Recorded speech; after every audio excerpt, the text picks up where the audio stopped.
bangsa Israel dan Yahudi terlahir buta secara rohani. Pemimpin besar Musa adalah orang pertama yang berbicara tentang kebutaan dan ketulian rohani dari bangsa Israel. Musa berkata, "Tetapi Tuhan belum memberikan kepadamu hati untuk memahami, atau mata untuk melihat, atau telinga untuk mendengar sampai kepada hari ini." Ulangan 29 ayat 4. Israel baru saja dibebaskan dari perbudakan selama 400 tahun di Mesir. Dan di padang gurun, setelah mereka menerima hukum Taurat dari Tuhan dengan semua perintah dan aturannya, barulah mereka mulai terbentuk menjadi satu bangsa. Dalam perjalanannya menuju tanah perjanjian, Tuhan memimpin dan mengajar mereka selama 40 tahun di padang gurun. Setelah itu, pemimpin besar Yosua membawa bangsa Israel masuk dan mendiami tanah perjanjian Kanaan. Faktanya, Musa mengatakan bahwa bangsa Israel dilahirkan buta dan tuli secara rohani. Mungkinkah orang yang buta sejak lahirnya dalam Yohanes, pasal 9 ayat 1-41, adalah gambaran dari bangsa Israel yang buta secara rohani? Tuhan berkata tentang orang buta itu dan orang tuanya bahwa mereka tidak berdosa sehubungan dengan kebutaan itu, tetapi supaya pekerjaan Elohim akan dinyatakan di dalam dia. Yohanes 9 ayat 3. Apakah peristiwa itu mencerminkan kebutaan rohani dari bangsa Yahudi dan Israel? Bisa sangat mungkin. Rasul Paulus menulis bahwa bagian terbesar bangsa Israel masih buta rohani. Di sini ia berkata tentang sebagian waktu, atau untuk sementara waktu. Sebab, Rasul Paulus mengatakan bahwa, akan datang waktunya, seluruh Israel akan diselamatkan. Roma 11 ayat 26. Rasul Paulus juga berkata tentang sebagian jumlahnya. Sepanjang sejarah bangsa Israel dan Yahudi selalu ada orang-orang Israel dan Yahudi yang percaya Tuhan Yesus Kristus. Sekarang jumlah mereka semakin bertambah banyak. Waktu negara Israel didirikan pada tahun 1948, hanya terdaftar 23 orang Yahudi yang percaya Tuhan Yesus Kristus. Pada tahun 2012, jumlah orang Yahudi Mesianik di Amerika Serikat berkisar antara 175.000 dan 250.000 orang. Antara 10.000 dan 20.000 orang Yahudi Mesianik hidup di Israel. Dan perkiraan total di seluruh dunia sebanyak 350.000 orang. Dan jumlahnya di tahun 2023 pasti sudah bertambah meningkat. Sebagian dalam kebenaran Alkitab. Ketika Rasul Paulus berbicara tentang saudara-saudaranya menurut daging, maka ia berbicara tentang orang-orang Yahudi yang keras hati dan menolak Kristus. Paulus menyebutkan dalam Roma 9 ayat 4 dan 5, sebab mereka adalah orang Israel, mereka telah diangkat menjadi anak, dan mereka telah menerima kemuliaan, perjanjian-perjanjian, dan hukum Taurat, dan ibadah, dan janji-janji. Mereka adalah keturunan bapa-bapa leluhur, yang menurunkan Mesias dalam keadaannya sebagai manusia, yang ada di atas segala sesuatu. Ia adalah Elohim yang harus dipuji sampai selama-lamanya. Apa arti semuanya itu? Artinya bahwa pengangkatan mereka sebagai anak, mereka telah memiliki perjanjian-perjanjian, janji-janji, dan kemuliaan. Dan semuanya masih menjadi milik Israel. Namun, mereka masih mengeraskan hatinya dan menolak Yesus Kristus menjadi Tuhan dan Juru Selamatnya.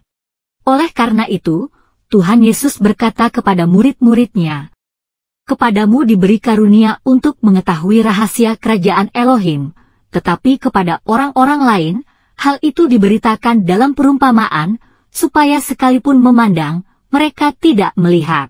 Dan sekalipun mendengar, mereka tidak mengerti." Lukas 8 ayat 10.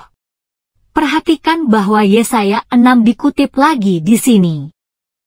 Tuhan Yesus sengaja memberitakan rahasia kerajaan Elohim kepada orang-orang Yahudi dalam perumpamaan agar mereka tidak mengerti dan tetap tertidur. Tapi kenapa mereka tidur nyenyak? Rasul Paulus memberikan tanda lain mengenai kebutaan rohani Israel tentang Sang Mesias Tuhan Yesus Kristus. Paulus menulis, Elohim membuat mereka tidur nyenyak, memberikan mata untuk tidak melihat, dan telinga untuk tidak mendengar sampai kepada hari sekarang ini. Roma 11 ayat 8. Bangsa Israel dan Yahudi tertidur lelap dan tidak mengerti Yesaya 53 tentang kematian dan kebangkitan Sang Juru Selamat Yesus Kristus. Mereka tertidur nyenyak ketika Perjanjian Baru ditulis oleh sejumlah Rasul Kristus dan oleh Markus, Yakobus, dan Dr. Lukas. Sampai sekarang bangsa Yahudi dan Israel masih hidup dalam Perjanjian Lama. Oleh karena mereka tidak percaya Tuhan Yesus Kristus, mereka tidak menerima kebenaran Elohim dan mereka tidak menerima Roh Kudus. Seseorang hanya dapat dibenarkan di hadapan Tuhan Elohim karena percaya Tuhan Yesus, dan seseorang hanya dapat menerima Roh Kudus karena percaya Tuhan Yesus. Roma 10 ayat 9 dan 10, Yohanes 7 ayat 37-39, dan Efesus 1 ayat 13. Rasul Paulus menulis kepada orang-orang Kristen di wilayah Galatia, hanya ini yang hendakku ketahui daripada kamu, adakah kamu telah menerima Roh Kudus karena melakukan hukum Taurat? Atau karena percaya kepada pemberitaan Injil Kristus?